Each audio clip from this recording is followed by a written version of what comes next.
अभिवादन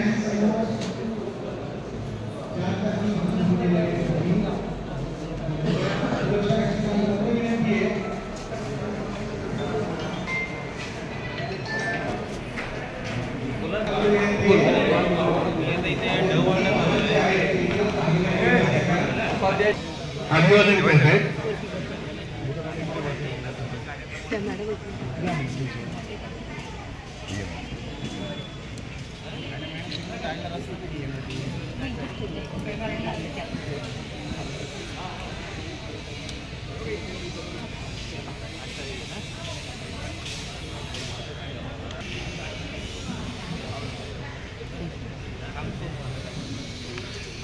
अभिवादन करतायत मान्यवर।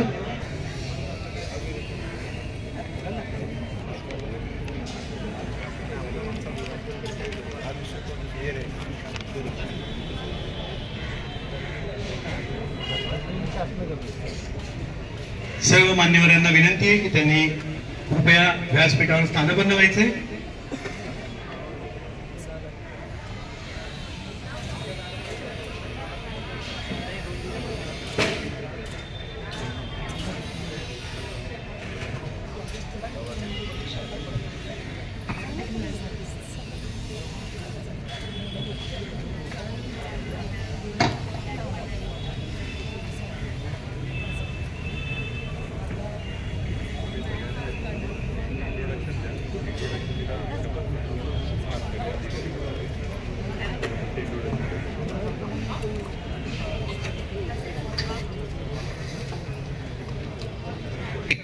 आणि नवीन लोकांपर्यंत जागरूकता निर्माण करणे मान्यवरांचं इथे स्वागत करायचंय। प्रथमतः माननीय आमदार गणपतजी गायकवाड सर, तसं नाही मान आहे आपला सर, येस त्यांना पण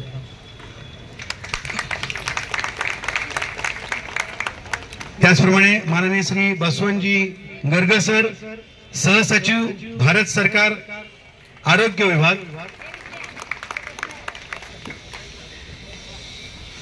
त्यानंतर मिलिंद शंभरकर, राज्य आरोग्य हमी योजना मुख्य कार्यकारी अभियंता,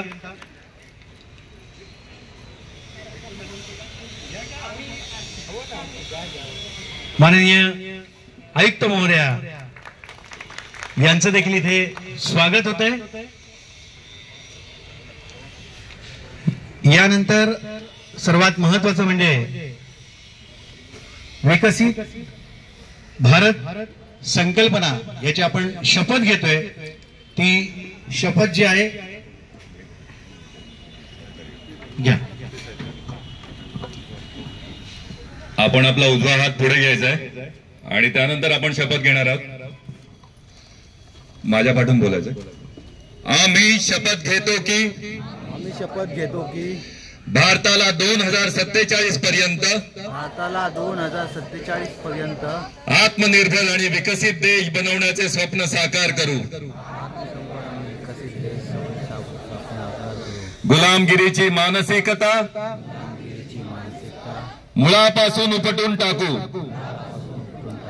देशाच्या समृद्ध वारशाचा अभिमान बाळगू। भारताची एकता बळकट करू आणि देशाचे रक्षण करणाऱ्यांचा सन्मान करू। नागरिक म्हणून कर्तव्याचे पालन करू। जय हिंद, जय महाराष्ट्र, वंदे।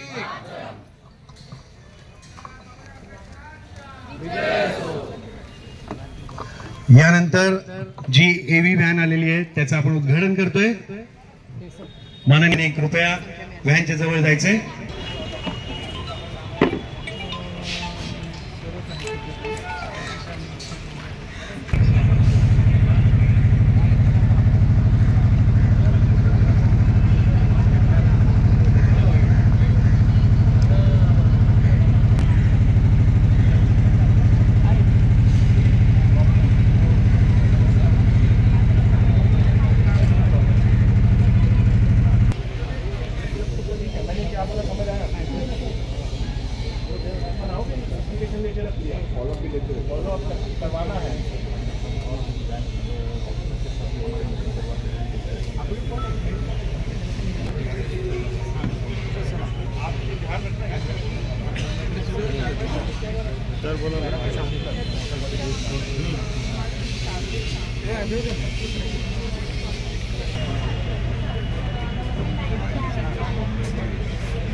यहाँ पे सब ऑलमोस्ट 700 to 800 मेडिसिन अवेलेबल है, जो कि आज कैंप में क्या कर आज कैंप में हम इनकी जानकारी देंगे। हाँ, इसकी इंफॉर्मेशन देंगे और दवा नहीं देंगे, नहीं दवाई देंगे, तो जानकारी देंगे। हाँ, यहाँ पे जन औषधि केंद्र अभी तक नहीं है, कोई भी नहीं है गवर्नमेंट के माइंड में, so we are going to do that. आज ही ADMC नहीं है, जगह के इश्यूज क्या चाहता है। हाँ, प्रोसीजर ऐसे है कि FDA की तरफ से हम लाइसेंस लेते हैं और BPCI का परमिशन उनको लाना पड़ता है। आप ही करवाइए, मदद कीजिए। आपके ADMC एरिया में कम से कम 3-4 होना चाहिए। श्योर, पहले एक तो बनाइए।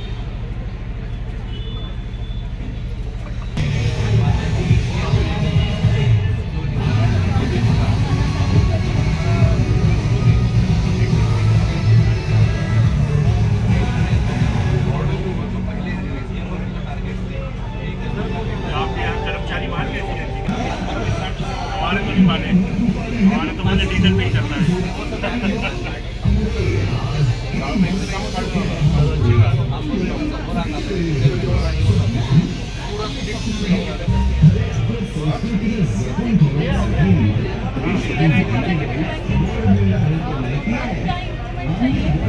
आज के लिए रखा है कि कहीं लगा दिया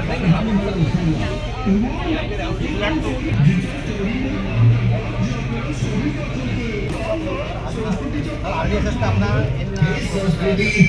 RDSS के लिए जो फंडिंग आ रहा है सेंट्रल गवर्नमेंट से, उसके जो प्लानिंग है वो पूरा सेंट्रलाइज यानी इंडिया को जो है इलेक्ट्रिसिटी से एम्पावर्ड करने का है। और उसके लिए जो पार्ट में उसका एक्सटेंशन चलने वाला है, तो पहले पार्ट में अभी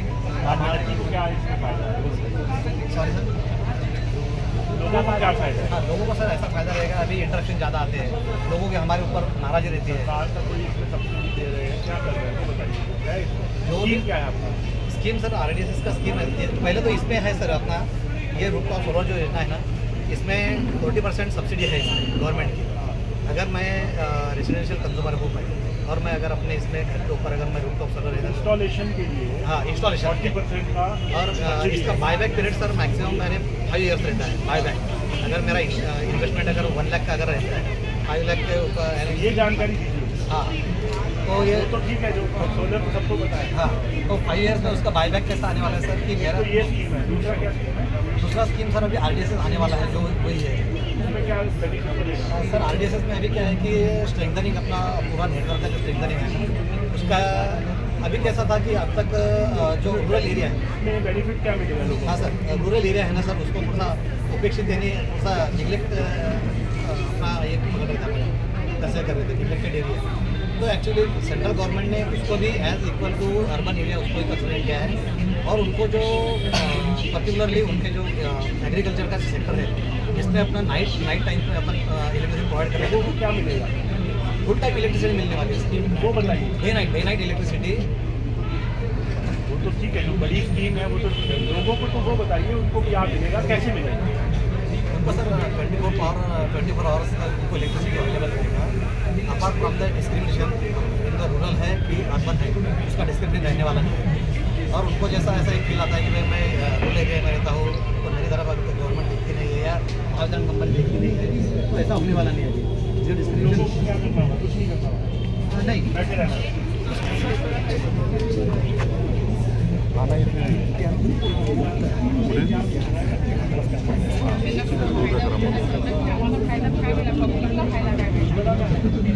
आप क्या कर रहे हैं? और बताइए।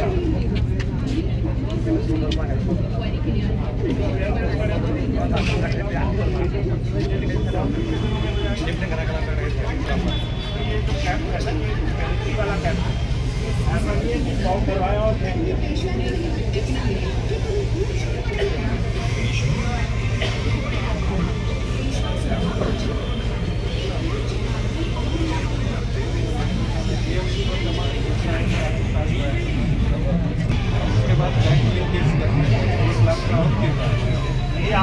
है लोगों का, मतलब ज़्यादा है, सब ज़्यादा है। कार्ड वाला देख लेते हैं।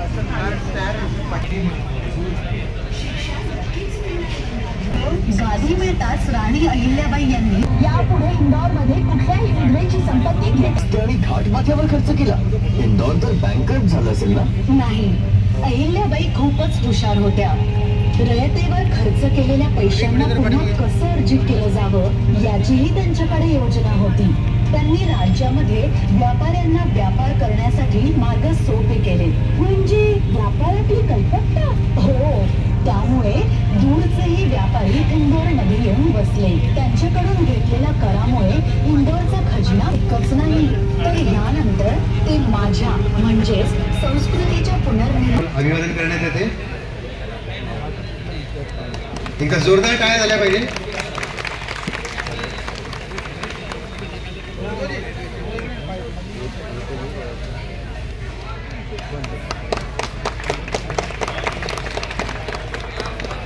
कार्ड याचं वाटप होते.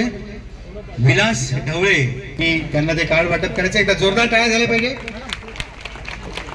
त्याचप्रमाणे मिलिंद नांदापूरकर सरांना विनंती करतो.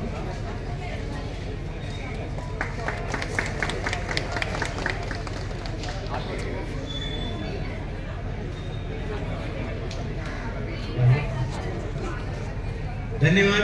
आपण सर्वजण इथे उपस्थित राहिला, सहकार्य केलं आणि या यात्रेमध्ये ज्या योजनांची सगळी माहिती आहे ती जास्तीत जास्त लोकांपर्यंत पोहोचावी या उद्देशाने ही यात्रा आज इथे आलेली आहे. जास्तीत जास्त लोकांनी या यात्रेत सहभागी व्हायचं, आपलं नाव नोंदवायचंय आणि ज्या ज्या शासनाच्या योजना आहेत त्याची माहिती करून घ्यायची. धन्यवाद. हा, यानंतर इथे एक छोटंसं पथनाट्य सादर केलं जाणार आहे. तेही आवर्जून सगळ्यांनी पाहायचंय. पथनाट्यवाल्यांनी सगळ्यांनी एकत्र यायला काही हरकत नाहीये. स्वच्छता अभियानांतर्गत इथे एक पथनाट्य आयोजित केलं गेलेलं आहे.